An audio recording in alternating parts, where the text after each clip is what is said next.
সকলকে বলছে জানো তো, দাপর যুগে রাধাকৃষ্ণ, কলিযুগে গৌর হয়ে এসেছে। রঘুনাথ দাস তাকিয়ে আছে হরিদাস ঠাকুরের দিকে। ঠাকুর, কে লোকটা এলো? ভগবান যদি গৌর হয়ে এলো কি করে চিনব? কি করে চিনবি জানিস? ভগবান যদি গৌর হয়ে এলো চিনতে পারবি, দেখলে বসে বাজে, ঠিক আছে বসে শোনো, চিনতে পারবি। কি করে চিনবি জানিস? এসেছে ব্রজের বাঁকা, এসেছে ব্রজের বাঁকা কালো সখা, আয় তোরা দেখবি, আয় দেখবি আয়, তোদের এই সোনার নদিয়া। এসেছে এসেছে ব্রজের বাঁকা। একটু হাত তোলা যাবে? বা কালকের থেকেও বেশি ভক্ত হয়েছে, তালি দেওয়া যাবে? এসেছে এসেছে ব্রজের বাঁকা কালো সখা, আয় তোরা দেখবি, আয় দেখবি আয়, তোদের এই সোনার নদিয়া। হলুদ ধ্বনি। এসেছে এসেছে ব্রজের বাঁকা, এসেছে ব্রজের বাঁকা কালো সখা, আয় তোরা দেখবি গায়, দেখবি গায়, তোদের এই সোনার নদিয়া, তোদের এই সোনার নদিয়া। রং ফিরেছে, ঢং ফিরেছে, ওই না রঙে ফিরেছে, ঢঙে ফিরেছে, রং ফিরেছে, ঢং ফিরেছে, রঙ ফিরেছে, ঢঙে ফিরেছে। ও গো কালো এখন চেনা নাই। তোর হাত নামেন কেন? দুঃখ কিসের? ডবল হয়ে গেছে, 500 ছিল 1000 করে পাচ্ছ। লক্ষ্মীর ভান্ডার তুলে থাকো, খবরদার খবরদার। রং ফিরেছে, ঢং ফিরেছে, ওই না রঙ ফিরেছে, ঢঙে ফিরেছে। ও গো কালো এখন চেনা যায়। এসেছে ব্রজের বাঁকা, এসেছে ব্রজের বাঁকা, এসেছে ব্রজের বাঁকা কালো সখা, আয় তোরা দেখবি গায়, দেখবি গায়, তোদের এই সোনার নদিয়া। হরি হরি বল। তোদের এই সোনার নদিয়া। এসেছে ব্রজের বাঁকা, এসেছে ব্রজের বাঁকা কালো সখা, আয় তোরা দেখবি গায়, দেখবি গায়, তোদের এই সোনার নদিয়া, তোদের এই সোনার নদিয়া, তোদের এই সোনার নদিয়া। তার কালো বরণ নাই, কালো বরণ নাই, অগরাই অঙ্গে অঙ্গ মেখে গৌর হলো। ও তার কালো বরণ নাই, ও গোরাই অঙ্গে অঙ্গে মেখে গৌর হলো তার। তার কালো বরণ নাই, রাই অঙ্গে অঙ্গ মেখে গৌর হলো তাই। ও তার কালো বরণ নাই, ওই নারাই অঙ্গে অঙ্গ মেখে গৌর হলো তার। ব্রজের ধুলো খেলা, প্রেমের খেলা খেলতে এলো এ ধরায়, এ ধরায়। তোদের এই সোনার নদিয়া। ধ্বনি হরি হরি বল, হরি হরি বল। এসেছে ব্রজের বাঁকা কালো সখা, আয় তোরা দেখবি গায়, দেখবি গায়, তোদের এই সোনার নদিয়া, তোদের এই সোনার নদিয়া, তোদের এই সোনার নদিয়া। শ্যাম রাধা প্রেমে ঋণী হয়েছে। আস্তে। সকলে প্রশ্ন করছে, ঠাকুর কৃষ্ণঘাটে তো বাঁশি ছিল, মহাপ্রভু কেন বাঁশি নেয়নি? যে গৌরের নাম তুমি বললে, রাধা প্রেমে ঋণী হয়েছে। ও গো হাতের বাঁশি কেড়ে লয়ে বিদায় দিয়েছে। রাধা প্রেমী হয়েছে, রাধা প্রেমে ঋণী হয়েছে। বলি বাঁশি এবার হাতের বাঁশি কেড়ে শ্যামে বিদায় দিয়েছে। রাধা প্রেমে ঋণী হয়েছে, ওগো হাতের বাঁশি কেড়ে শ্যামে বিদায় দিয়েছে।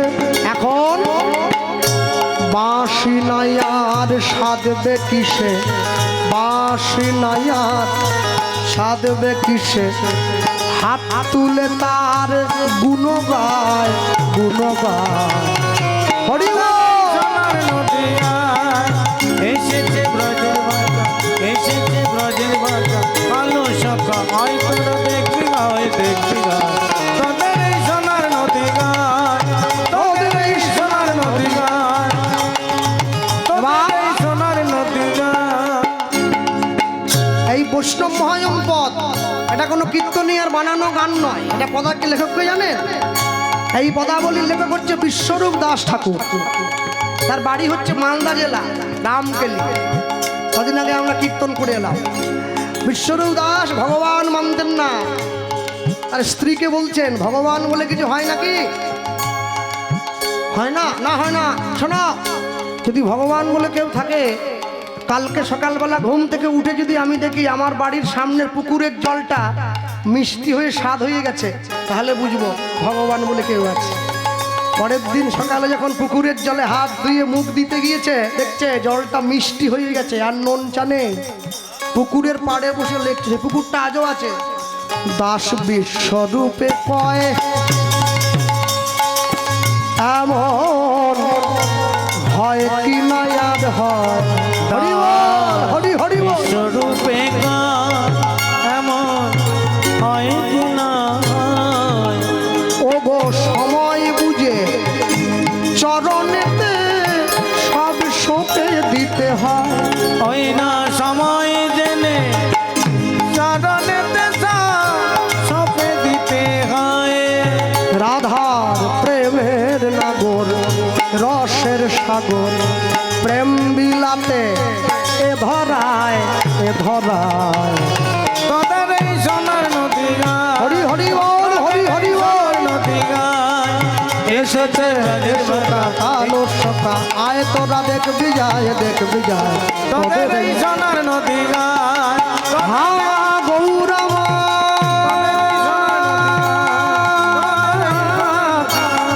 তোদের এই সোনার নদী, তুমি সকল জীবে দয়া করো, দয়া করো, সকল জীবে করুণা করো। আমি তোমার হলাম, আমি তোমার হলাম, আমি তোমার হলাম, আমি তোমার হলাম, আমি তোমার হলাম। আমি তোমার।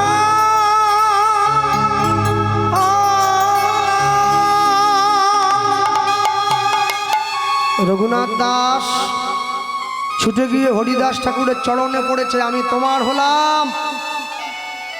এই এই কে রে? ওঠ বাবা ওঠ, এইভাবে কেউ পায়ে পড়ে নাকি? ওঠ ওঠ, ওঠে বস। কি নাম তোর? আগে আমার নাম রঘুনাথ। বাহ বাহ বাহ, তুই জমিদারের ছেলে না? আমি শুনলাম আগে। হ্যাঁ, লোকে তো তাই বলে। তোমার নাম কি? ওরে আমার নাম হরিদাস। রঘুনাথ দাস বলছে, ঠাকুর তোমার নামটা বড় সুন্দর জানো। এই জগতে সবাই মায়ার দাস, টাকার দাস, গাড়ি বাড়ির দাস, ছেলে মেয়ের দাস, তুমি কি না হরির দাস। বাহ। আচ্ছা, এই যে কপালটা বলে, এই যে গোটা গায়েটায় কি সব কালো দাগগুলো দিয়েছে, এগুলো কি বলে রে? পাগল ছেলে, এগুলোকে তিলক বলে রে, তিলক তিলক। আচ্ছা আচ্ছা ঠাকুর একটা কথা বলবো? হ্যাঁ বল। তুমি দেখতে তো সুন্দর কেন গো? হরিদাস ঠাকুর বলছে, খোকা ওইটা তো আমি বলতে পারবো না আমি কেন সুন্দর হয়েছি। আচ্ছা তুমি যার নাম গাইছিলে এতক্ষণ বসে, সে কি তোমার দলের মালিক? মালিক তো বটে। মালিক যার নেই সে কি জগতে পরিচয় পায় রে? মালিক থাকতে হবে। কেন? কোনো বাবার যদি 5টা ছেলে থাকে, কেউ যদি নিমন্ত্রণ করতে যায় বাবা যদি বেঁচে থাকে 5টা ছেলেকে আলাদা করে বিয়ের কার্ড দেওয়ার দরকার নেই, বাবাকে বললে সব ছেলেকে বলা হয়ে যায়। তাহলে মালিক যদি থাকে আলাদা করে কাউকে ডাকতে হবে না, মালিক একটা ধরে থাকতে হবে। ও ঠাকুর, তুমি যে দল থেকে এসেছো তোমার দলের যে আসল মালিক আছে তার কাছে আমায় একটু নিয়ে যাবে। এই আসল জায়গায় কথা ফেলেছে কেন? এই ভক্তির বীজ রোপণ হচ্ছে। সাধু সঙ্গ, সাধু সঙ্গ, সাধু সঙ্গ সর্বশাস্ত্রে কয়, সর্বশাস্ত্রে লবে মাত্র সাধু সঙ্গ, কৃষ্ণ ভক্তি প্রেম হয়। কৃষ্ণ ভক্তি প্রেম হয়। যারা যারা পাড়াতে ক্লাব করেছ, বিনা পানি সংঘ, আমরা সবাই ক্লাব, ক্লাবে শুধু বসে বসে ক্লাবের ছেলেরা বসে বসে তাস খেললে তোমাদের সংস্কৃতি ধর্ম রক্ষা হবে না। তোমরা ক্যারাম বোর্ডও খেলবে, তাসও খেলবে, মাঝে মাঝে ক্লাব থেকে সকলে মিলে চাঁদা তুলে প্রত্যেক বাড়িতে বাড়িতে একটা করে গীতা গ্রন্থ প্রচার করবে।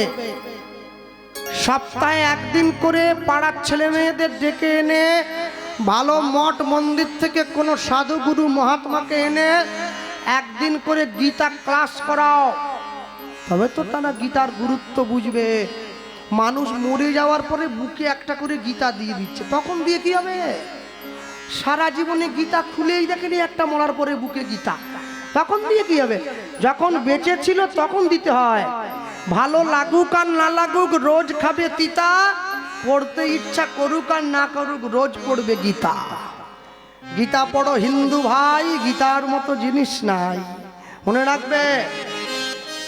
আজকে আরবের মতো জায়গায় সেখানে পর্যন্ত গীতার প্রচার হয়েছে, যেখানে মুসলিম ধর্মের মানুষ রয়েছেন, তারা পর্যন্ত গীতার প্রচারে গীতাকে অভিনন্দন জানিয়েছেন যে হ্যাঁ, গীতা ভারতবর্ষের শুধু হিন্দুদের জন্য নয়, পৃথিবীর সব মানুষ গীতা পড়তে পারে, সবার জন্য লেখা হয়েছে। ভক্তমণ্ডলী, ভক্তিমতী মায়েরা, বিবেকানন্দ যখন আমেরিকার চিকাগো শহরে গিয়েছিল তো প্রত্যেক ধর্মের মানুষরা গিয়ে একটা করে বই দেখাচ্ছে। যে খ্রিস্টান হয়েছে সে বাইবেল নিয়ে গেছে, যে মুসলমান ভাই সে কোরআন নিয়ে গেছে, যে বৌদ্ধ সে ত্রিপিটক নিয়ে গেছে। হ্যাঁ, বিবেকানন্দ হাতে করে গীতা নিয়ে গেছে। তো বিবেকানন্দকে ছোট করার জন্য সবাই কি করলো জানো? সবার নিচে গীতাটা রেখে দিয়ে বাকি বইগুলো উপরে উপরে উপরে উপরে রেখে দিয়েছে। এগুলো তো সবাই জানো। তো পরের দিন সকালবেলা এসে সবাই মিলে বিবেকানন্দকে উপহাস্য করছে, এই আপনার ধর্ম, এই আপনার বই, যে বই সবার নিচে পড়ে আছে সে আবার ধর্ম হয় নাকি? দেখুন বাকি বইগুলো সব উপরে আছে, আমার ধর্ম বড়, এই যে পড়ে আছে নিচে। কত বড় সংস্কার, আমাদের মহান ধর্ম, আর আপনার ধর্ম মহান নয়, তাই বইটা নিচে পড়ে আছে। বিবেকানন্দ বলছে ভালো করে দেখুন, এই চোখ দিয়ে দেখবেন না, এই চোখ দিয়ে দেখুন। আমার ভারত থেকে আনা গীতাটা নিচে নেই, তবে বলে বাকি বইগুলোর বোঝা ধরে রেখেছে, তাই সে নিচে আছে। যে ধর্মগ্রন্থ সবার বোঝা বহন করতে পারে সে আবার ছোট হয় নাকি? রিলিজিয়ান অফ জেন্টলম্যান, ভদ্রলোকের ধর্ম, মনে রাখবে। ভক্তমণ্ডলী, ভক্তিমতী মায়েরা, হরিদাস ঠাকুর রঘুনাথ দাসের মাথায় হাত দিয়ে আশীর্বাদ করছে। সাধু সঙ্গ, হরিদাস কৃপা কইলা রঘুনাথের উপরে, রঘুনাথের পরে সেই কৃপার কারণ হইল, কারণ হইল চৈতন্য চরণ পাইবারে, চৈতন্য চরণ পাইবারে। যার সদ গুণে গোসাই রঘুনাথ দাস, রঘুনাথ চৈতন্যে জন্মাইল ভক্তি, জন্মিল বিশ্বাস, জন্মিল বিশ্বাস। আমি বলতে গিয়ে বলবো, আচ্ছা ভিক্ষাটা কি এখনই বলুন, একটু পরে বললেও হবে? একটু পরে বললেও হবে, একটু পরে বললেও হবে, অসুবিধা নেই। হ্যাঁ হ্যাঁ, না না মায়েরা যাবেনি, আমাকে কথা দিয়েছে, বলে আমরা কোথায় যাবো, এখানে বসেই থাকবো। হ্যাঁ চলো, ভিক্ষা আমি করে দিয়েই যাবো, না করে আমি যাবো নি, এমনি নাকি ছেড়ে দেবো। হ্যাঁ চলো, প্রয়োজন তোমরা উঠে চলে যাও, দেখিনি বাড়ি বাড়ি গিয়ে বলে আসবো, দরজায় দরজায়। কি ভাবলে কি? হ্যাঁ, হরিদাস ঠাকুর আশীর্বাদ করে দিয়ে চলে গেছে। রঘুনাথ দাস একটু একটু করে বড় হচ্ছে। আজকে যত বড় হচ্ছে গৌর প্রেম অন্তর্গত প্রকার হয়ে বসে যাচ্ছে। আজকে যখন বড় হলো, পূর্ণ যৌবনে পা দিল। পূর্ণ যৌবনে পা দেওয়ার পরে শিক্ষা শেষ করে নিজের ঘরে ফিরে এসেছে। বাবা জ্যাঠা রঘুনাথ দাসের দিকে তাকিয়ে দেখছে ছেলেটা বড্ড চঞ্চল হয়েছে।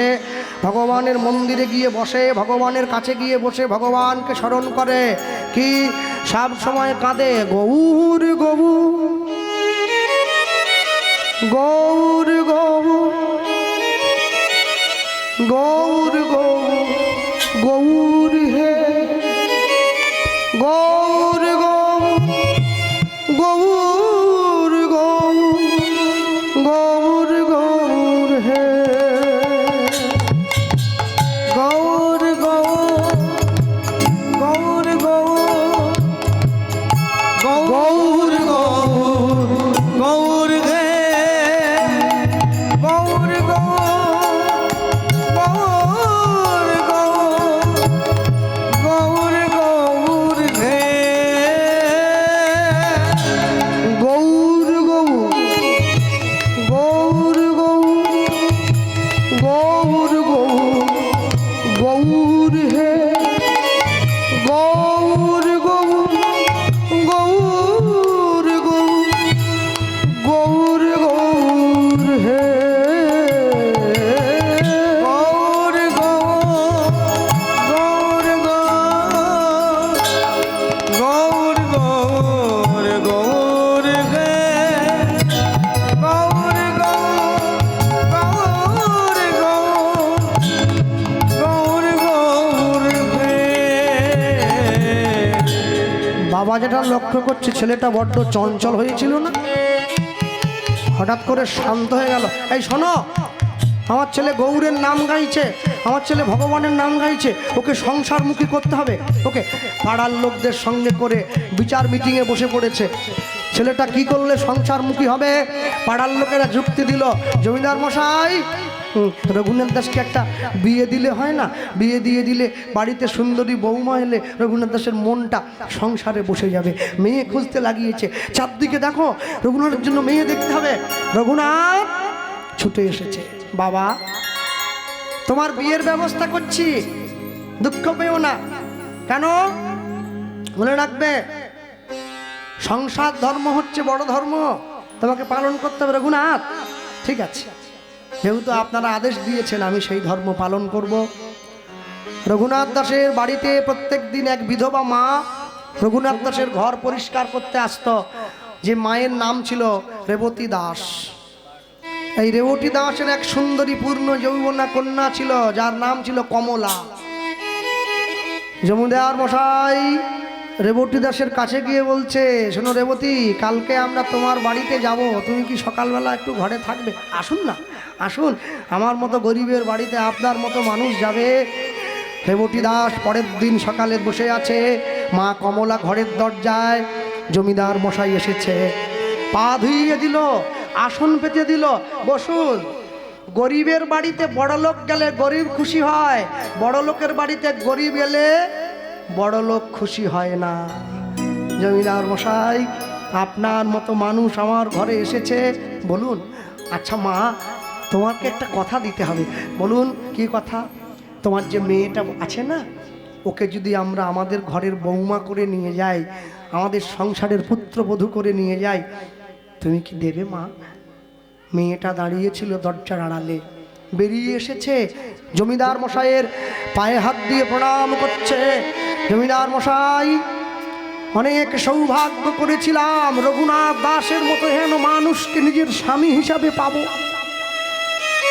মনে রাখবেন, ভালো স্ত্রী পেতে গেলে যেমন ছেলেদের ভাগ্য দরকার হয়, ভালো স্বামী পেতে গেলেও ভাগ্যের দরকার হয়। সব ভাগ্যে সবাই সব কিছু পায় না। ভাগ্যে ভার্যা, তপে রাজা, পুণ্যে পুত্র। প্রণাম করছে।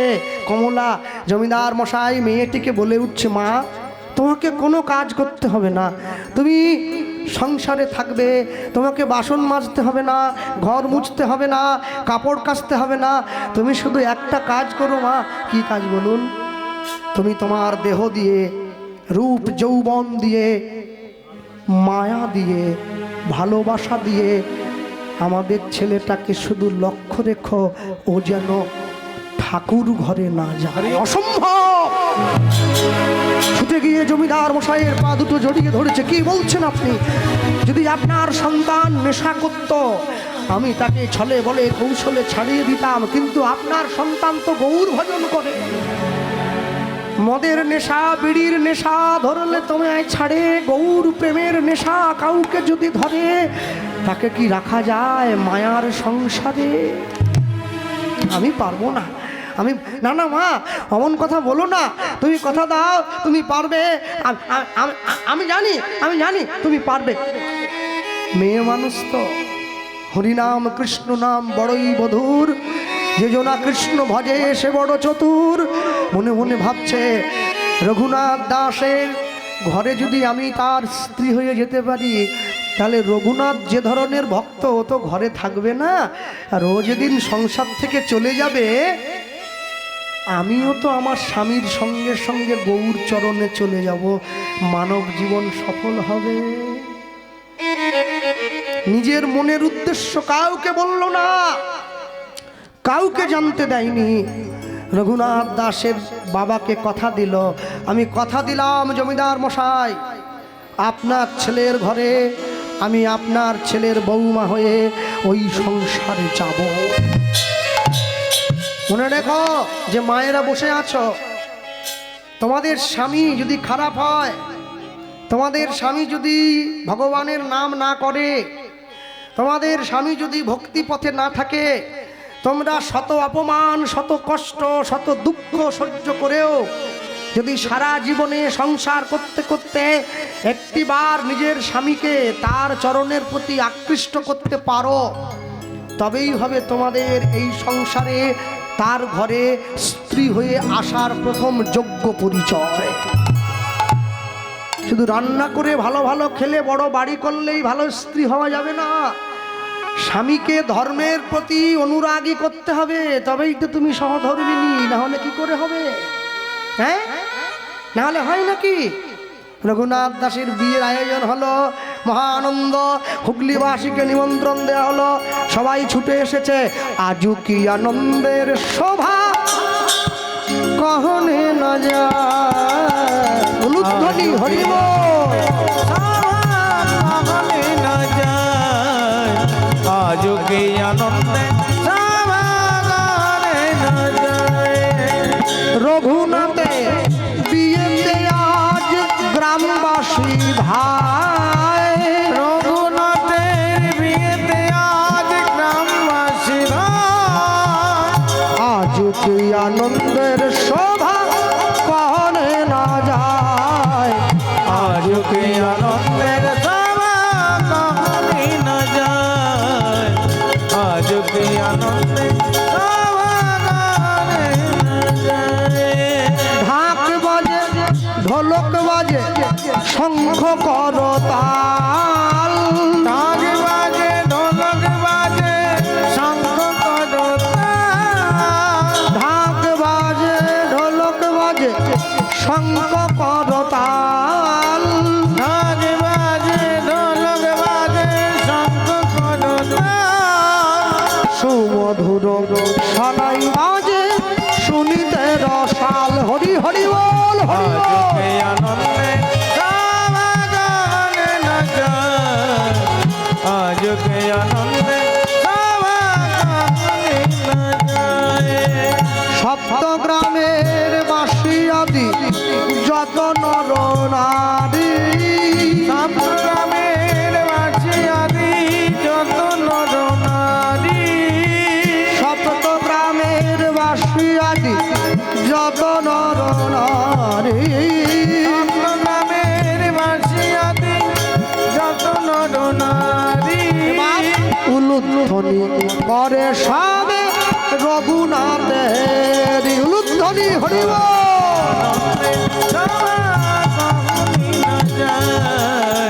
আজ কে আনন্দের কখনি না যায়, আজ কে আনন্দের বলো ভাই রঘুনাথ দাস গোস্বামী কি, বিবাহ মত সব কি, রঘুনাথ দাস গোস্বামী কি, নিদাই গৌর প্রেমানন্দ, নিদাই গৌর হরি হরি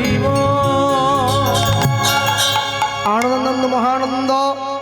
সবাই মিলে বিয়েতে এসে রঘুনাথ দাসকে আশীর্বাদ করে ঘরে চলে গেল। দেখবেন বিয়ে বাড়িতে গিয়ে মানুষ শুধু রান্নার ভুল ধরে, চাটনিতে চিনি নেই, পায়েসে মিষ্টি নেই, আলু পটলে নুন কম। দেখবেন রান্নার নিন্দা সেই করে, তারাই খাবারের বদনাম করে যারা জীবনে কোনোদিন কাউকে পাত পেড়ে এক পাতা ভাত দেয়নি, তারাই বদনাম করে। যারা মানুষকে সেবা দেয় তারা কোনোদিন বদনাম করে না। হ্যাঁ, বাবা ট্রেনে ঘুরে ঘুরে লজেন্স চকলেট বিক্রি করে নিজের জীবনের সর্বস্ব দিয়ে নিজের মেয়ের বিয়ে দিয়েছে, আর যত বরযাত্রী ছিল সবাই এসে রান্নার বদনাম করছে, সেইটা দেখে বাবার চোখে জল এসেছে। মেয়ে গিয়ে বাবাকে জড়িয়ে ধরে বলছে, বাবা তুমি কাঁদছো কেন? বরযাত্রীরা যাওয়ার সময় বলে যাচ্ছে, ছি ছি ছি ছি, এমন রান্না করলে যদি জানতাম আগে আসতাম, এই রান্না খাওয়া যায়? বড্ড নুন বেশি হয়েছে, নুনটা বেশি করে দিয়ে দিয়েছেন যাতে আমরা খেতে না পারি। মেয়ে বলছে, ওই নুনটা বাজার থেকে কিনে এনে দেওয়া হয়নি গো। মেয়ে উত্তর দিচ্ছে, নুনটা কেন বেশি হয়েছে জানো? বলে কেন? আমার বাবা নিজের জীবনের সর্বস্ব দিয়ে আমার বিয়ে দিয়েছে, তো তাই তোমরা যখন আমার বাবার সামনে দাঁড়িয়ে রান্নার বদনাম করলে, আমার বাবার চোখ থেকে জল ঝরে পড়ছিল, সেই জল তরকারির মধ্যে গিয়ে পড়েছে, চোখের জল। আর চোখের জলের স্বাদ তো লবণাক্ত, তাই চোখের জলের স্বাদটা এত খারাপ হয়ে গেছে, তরকারির নুনটা বেশি হয়ে গেছে।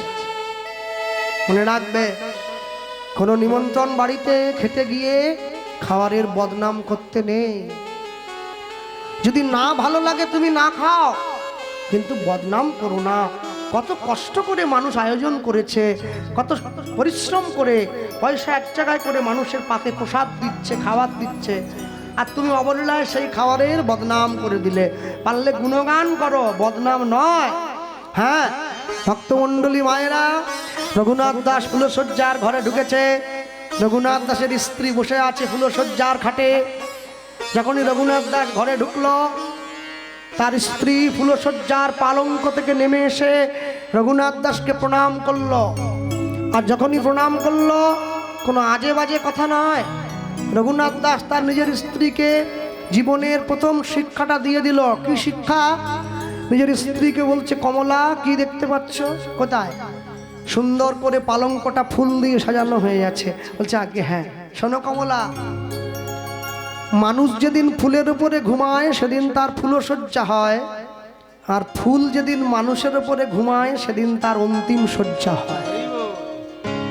বলো তুমি কোনটা চাও? কি আজ আমাদের বিয়ে হয়েছে, ফুল দিয়ে বিছানা সাজানো আছে, আমরা ফুলের উপরে ঘুমাবো, আমাদের ফুলশয্যা হলো। আর যেদিন আমরা চিরঘুমে ঘুমিয়ে থাকবো, ফুলগুলো এসে আমার উপরে ঘুমিয়ে থাকবে, আমার অন্তিম শয্যা হবে, আমাকে শ্মশান ঘাটে নিয়ে চলে যেতে হবে। তুমি বলো তুমি কি চাও? রঘুনাথ দাসের স্ত্রী যখন এইটা শুনলো, কি বললো জানো? উত্তর দিচ্ছে, স্বামী আমি কি চাই জানো? আমি চাই ফুলটা মালা হয়ে সারা জীবন তোমার গলায় থাকুক। তাহলে আমি তোমাকেও পাবো, আমি ফুলটাকেও পাবো। তাহলে আমায় একটা অনুমতি দিয়ে দাও। কি অনুমতি? আমি গৌর চরণে যাব, আমি গৌর ভজন করব, আমি গৌরের নাম গাইব। চমকে উঠল। ফুলশয্যার ঘরে দাঁড়িয়ে যার স্বামী স্ত্রীকে বলে, তুমি আমায় বিদায় দাও, ছুটে গিয়ে নিজের স্বামীর পা দুটো জড়িয়ে ধরেছে। তুমি আজকে রাত্রিটা আমার কাছে থেকে যাও, কালকে সকালে চলে যেও না। তুমি জানো না কমলা, আমি রঘুনাথ দাস, জমিদারি রক্ত বইছে আমার দেহে। আমি এক সিদ্ধান্তে অনড় ব্যক্তি। যদি আমাকে গৌর ভজন করতে হয়, আমার এই পবিত্র দেহটা আমি গৌর চরণে দেব। আর যদি আজকে রাত্রিটা তোমার কাছে কাটাতে হয়, তাহলে আমার দেহটা তো আর তার থাকবে না, আমি তো তোমাকে অর্ধেক দিয়ে দিতে হবে। দেহের ভাগ যদি তোমাকে অর্ধেক দিয়ে দিতে হয়, তাহলে আমি কোনোদিন আর তার নাম গাইব না, আমি সংসারেই থেকে যাব। দিতে যদি হয় অনুমতি এই মুহূর্তে দাও, এক্ষুনি দাও, পরে দিলে আমি আর যাব না। রঘুনাথ দাসের স্ত্রী জীবনে ধর্ম সংকটে পড়ে গিয়েছে। কেন? আমার স্বামী ভগবানের চরণে যাবে বলছে, আমি তাকে অনুমতি দেব না।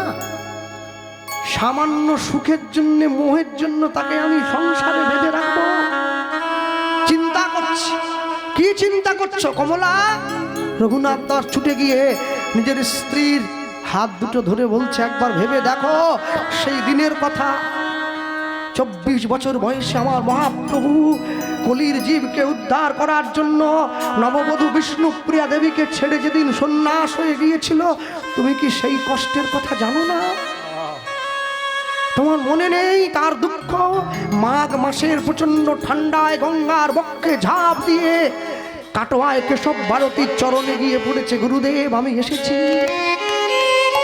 আমি এসেছি, আমাকে আপনার চরণে জায়গা দিন। রঘুনাথ দাস নিজের স্ত্রীকে যখন বলছে, স্ত্রীর চঞ্চল মনটা আস্তে আস্তে করে শান্ত হয়ে যাচ্ছে। কি বলছো? হ্যাঁ, যেদিনকে শান্তিপুরে অদ্বৈত আচার্যের ঘরে ছুটে গিয়েছে মহাপ্রভু, মাকে দেখার জন্য নিতাই চাঁদ ছুটে যাচ্ছে।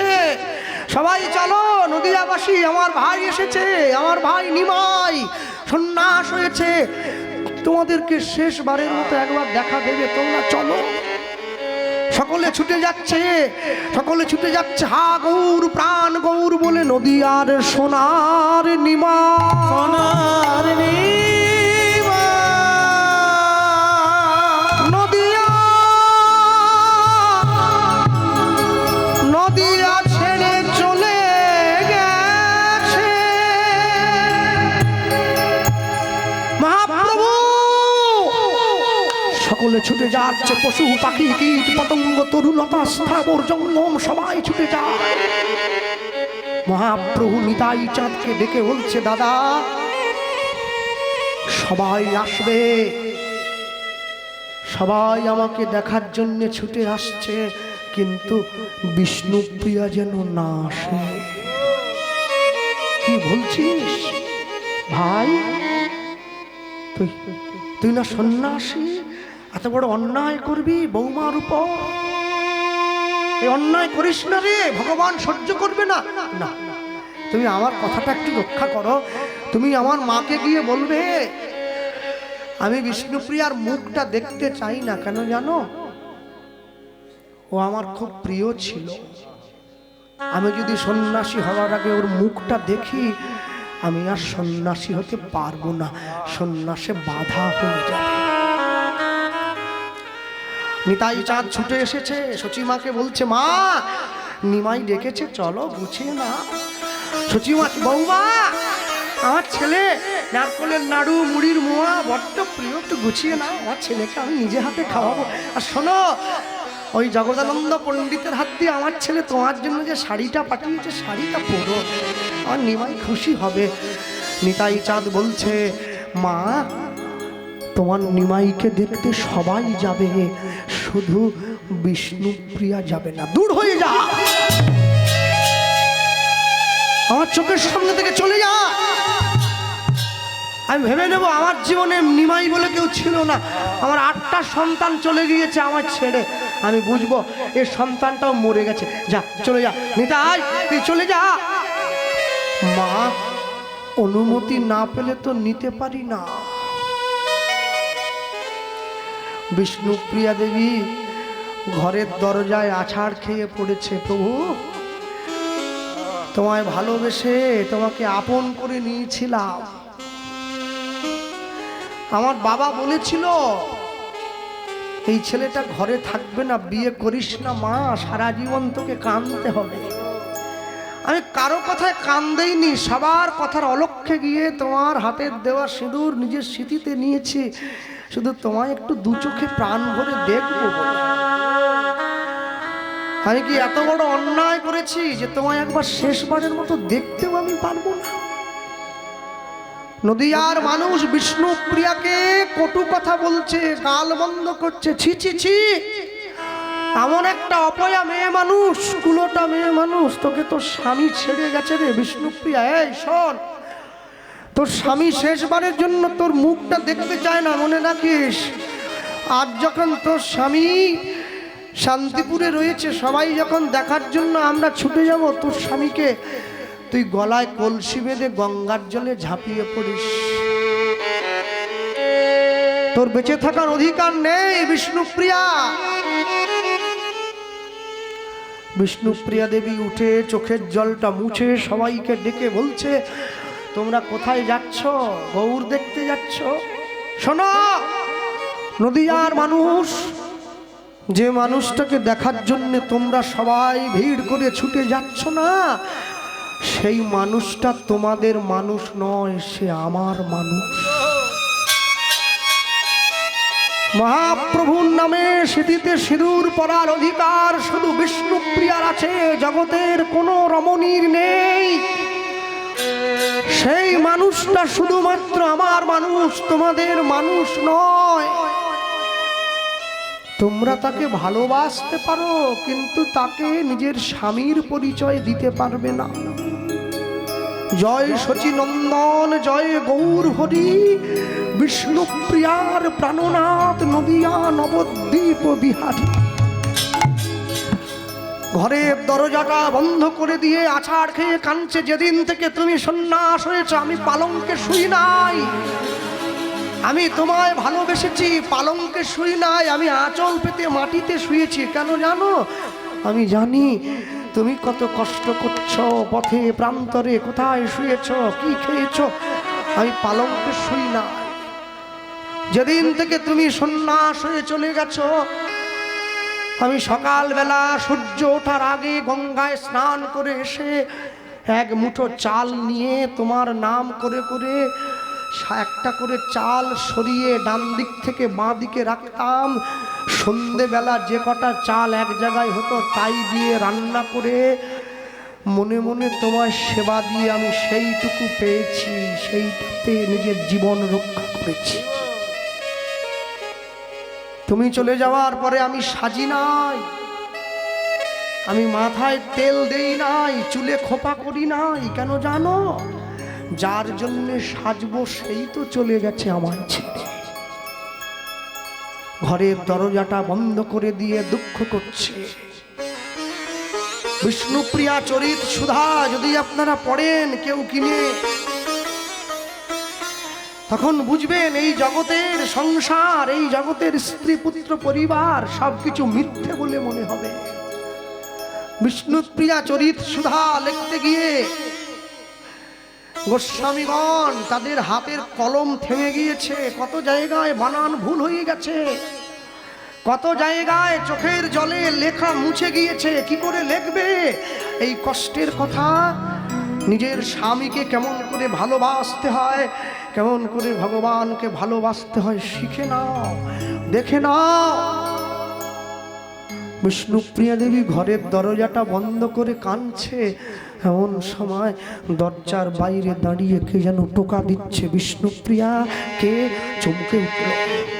আমি মহাপ্রভু, দরজাটা খোলো। ছুটে দরজাটা খুলে দিয়েছে। এ কি তুমি? সবাই তোমাকে দেখার জন্য ছুটে গেল শান্তিপুরে, আর তুমি আমার কাছে এসেছো? মানুষ তো আমায় আরো কটু কথা বলবে। কেন এলে? কেন এসেছি জানো? তোমাকে যেতে দেইনি বলে অভিমান করেছ আমার ওপর। শোনো, সবার থেকে যদি তোমাকে আলাদা করে না দেই, তাহলে তোমার সঙ্গে মনের কথাটা বলতে আসবো কি করে? তাই তো তোমায় যেতে দেই নাই। নবদ্বীপে শান্তিপুরে অদ্বৈত আচার্যের ঘরে যে গৌরাঙ্গকে দেখার জন্য সবাই ছুটে গেল, সেখানে যে গৌরাঙ্গ আছে সে গৌণ। তোমার সামনে যে দাঁড়িয়ে আছে সে হচ্ছে মুখ্য। হাত ধরে ঘরের মধ্যে নিয়েছে, পালঙ্কে বসিয়ে প্রভুর চরণটা জড়িয়ে ধরেছে। প্রভু তুমি সন্ন্যাস হয়েছ, কলিযুগের জীবকে নাম দিচ্ছ, তোমার কষ্ট হয় না, তোমার দুঃখ হয় না? হয়তো। কেমন এসব জীব পাইবে উদ্ধার, বিষয়ে সুখেতে সব মজেছে সংসার। বলিলেও কেহ নাহি লয় কৃষ্ণ নাম, নিরবধি করে শুধু অহংকারের ব্যাখ্যান। দিতে হবে নাম, নাম দেব, জীবের হাতে ধরব, পায়ে পড়ব, তাও যদি না বলে বুকের মাঝে জড়িয়ে ধরব। কিন্তু বিষ্ণুপ্রিয়া আমায় অনুমতিটা দেবে না, আমি সন্ন্যাসী হব। অনুমতি না দিলে তো সন্ন্যাসী হতে পারবো না। আমি যদি তোমায় অনুমতি দিয়ে দেই তাহলে আমি কি তোমায় পাবো? পাবে তো, পাবে পাবে পাবে। হাতটা বাড়িয়ে দাঁড়ালো বিষ্ণুপ্রিয়ার সামনে, অনুমতি দাও। আর তুমি যদি আমায় অনুমতি দাও, আমি যেভাবে তোমার কাছে দাঁড়িয়ে আছি সেইভাবেই দাঁড়িয়ে থাকবো। অনুমতি দিয়েছে বিষ্ণুপ্রিয়া, তুমি যাও। বিষ্ণুপ্রিয়া অনুমতি দিয়েছে বলে তবে তো তোমরা গৌর পেয়েছ, তবে তো হরিনাম হচ্ছে, তবে তো তার নামে কাঁদো, তবে তো তার নামে নাচো। যদি অনুমতি না দিত কাঁদতে পারতে নাকি?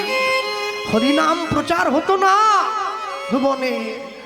মহাপ্রভুর অনেক আগে হরিদাস ঠাকুর এসে গিয়েছে, কিন্তু অনুমতি নাই হরিনাম প্রচারের। নিজে নাম করেছে মহাপ্রভু, নিজে মুখে প্রচার করেছে। হরিদাস ঠাকুরকে বলেছিল, হরিদাস তুমি যদি প্রচার করতে যাও তোমাকে তো কলিযুগের মানুষ ব্যথা দেবে। হরিদাস তুমি সেই ব্যথা সহ্য করতে পারবে না, অভিশাপ যদি দিয়ে দাও আমি প্রচার করব, কষ্ট পাবো, দুঃখ পাবো, তবু আমি প্রচার করব। আজও পর্যন্ত যদি আপনারা নবদ্বীপে যান, ধামেশ্বর গৌরাঙ্গ বলে যে মহাপ্রভুকে আপনারা দেখেন, গুগলে সার্চ করলে দেখতে পাবেন, এক্ষুনি দেখবেন সেই মহাপ্রভু এইভাবে হাত বাড়িয়ে সামনের দিকে হাত বাড়িয়ে দাঁড়িয়ে আছে। ধামেশ্বর গৌরাঙ্গ হচ্ছে বিষ্ণুপ্রিয়া দেবীর সেবিত বিগ্রহ। ওই বিগ্রহ কোনো মূর্তির কারিগরের বানানো নয়, বিষ্ণুপ্রিয়ার কাছে অনুমতি চাইতে এসেছিল। যেভাবে এসেছিল সেইভাবেই দারু বিগ্রহে পরিণত হয়েছে। আর যেদিন বিষ্ণুপ্রিয়া দেবী তার লীলা সম্বরণ করেছেন, সেদিনকে সবাই যখন দরজা ভেঙে ঘরে ঢুকলো, সবাই দেখলো বিষ্ণুপ্রিয়া দেবীর নাকের নোলকটা মহাপ্রভুর নাসিকায় লেগে রয়েছে। মহাপ্রভু রঙ্গে বিলীন হয়েছেন। তুমি থাকবে অন্তরে, আমি থাকবো বাইরে। তোমায় যদি কেউ আঘাত দেয়, আঘাত আমায় লাগবে। যুক্তি দিয়ে ভগবান, যুক্তি তর্কের অনেক ঊর্ধ্বে ভক্তি। এমনও ভক্তের ঘর আছে যেখানে ভগবান নিজে হাতে আহার পর্যন্ত করে গেছে, তার চিহ্ন পড়ে আছে। রামকৃষ্ণদেব মা কালীকে খাইয়েছে। কেউ যদি বলে ঠাকুর আমায় দেখাও তো কিরম খাওয়ালে, পারবো না, পারবো না। আমার মতো করে তুইও মাকে ভালোবাস, তোর হাতেও খাবি। হ্যাঁ, বিবেকানন্দ দেখছে রামকৃষ্ণ সাধনায় বসছে, নিজের জামা খুলে দিল, ধুতিটা খুলে দিয়েছে, সম্পূর্ণ উলঙ্গ হয়ে গিয়েছে রামকৃষ্ণ। গলায় যে পৈতাটা ছিল সেটাও খুলে ফেলে দিয়েছে। তারপরে গিয়ে মায়ের কাছে বসেছে। বিবেকানন্দ প্রশ্ন করছে, ঠাকুর পোশাক কি খুলে মায়ের কাছে যেতে হয়? রামকৃষ্ণদেব বলছেন, নরেন, পোশাক হচ্ছে লজ্জা পাশ। যতক্ষণ পর্যন্ত লজ্জা পাশে বাঁধা আছে দেহ, মাকে তো পাওয়া যায় না রে। তাহলে পৈতেটা কেন খুললে? ওটা তো ব্রাহ্মণত্বের অহংকার, তাই খুলে দিয়েছি। সব ছেড়ে দিয়ে আমি তোমার কাছে যাব। যখন ভরা সভায় দ্রৌপদীর বস্ত্র কেড়ে নেওয়া হয়েছিল, একটা হাত বক্ষে চাপা দিয়ে আরেকটা হাতে ভগবানকে ডাকছে, তুমি আমায় রক্ষা করো। ভগবান আসেনি কেন? 16 আনা সমর্পণ না হলে গোবিন্দর ডাকে সাড়া দেয় না। এখন দুটো হাত ছেড়ে দিয়ে ভগবানকে ডাকছে। ভগবান শত সহস্র বসন দিয়ে দ্রৌপদীর লজ্জা নিবারণ করে দিয়েছে। তুমি এই কথার অর্থ বুঝবে না। এর জন্য সাধু গুরু বৈষ্ণব চরণে মাথা ঠুকতে হয়। এর জন্য ভক্ত সঙ্গ করতে হয়, সাধু সঙ্গ করতে হয়, বৈষ্ণবের কাছে যেতে হয়, না হলে বোঝা যায় না। প্রকৃত পণ্ডিত সে পর্যন্ত, বিদ্যাসাগরের মতো পণ্ডিত পর্যন্ত রামকৃষ্ণের কাছে মাথা নত করেছে। ঠাকুর, আমি বিদ্যাসাগর, আমি কত পড়াশুনো করেছি, কিন্তু তুমি মূর্খ। তুমি মূর্খ হলে কি হবে? তুমি তো আমার থেকে অনেক বড় জ্ঞানী। আমি তোমার চরণে প্রণাম করছি। হ্যাঁ, তোমরা একদল মূর্খ ফেসবুক ইউটিউবে ভিডিও বানিয়ে সনাতন ধর্মকে কলুষিত করে দেবে। এক জন্ম নয়, 7 জন্ম চেষ্টা করলেও পারবে না। তোমরা জানো না, সনাতন ধর্মের মানুষ ভগবানকে বেঁধে রেখেছে নিজের ঘরে। তোমাদের এই ছোট একটা কথায় মানুষের ভক্তি নষ্ট হবে না। আজ পর্যন্ত যেটা কেউ পারেনি, তোমরা তো 2 দিন এসেছো, কি করে পারবে? সঙ্গে সঙ্গে বিষ্ণুপ্রিয়া দেবী মহাপ্রভুকে অনুমতি দিয়েছে। আজকে রঘুনাথ দাস অনুমতি চাইছে, আমায় অনুমতি দাও, আমি গৌর বরণ করি ধারণ, রাখবো হিয়ার মাঝে গৌরাঙ্গের ভূষণ পরব, আমার যেখানে যা সাজে। আয়না গৌরাঙ্গে উলুধ্বনি হৃদয় গৌর ভূষণ পরব, যেখানে যা সাজে। দয়াল গৌরাম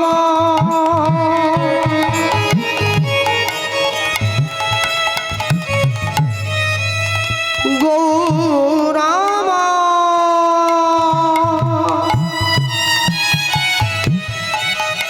গৌর হে গৌর হে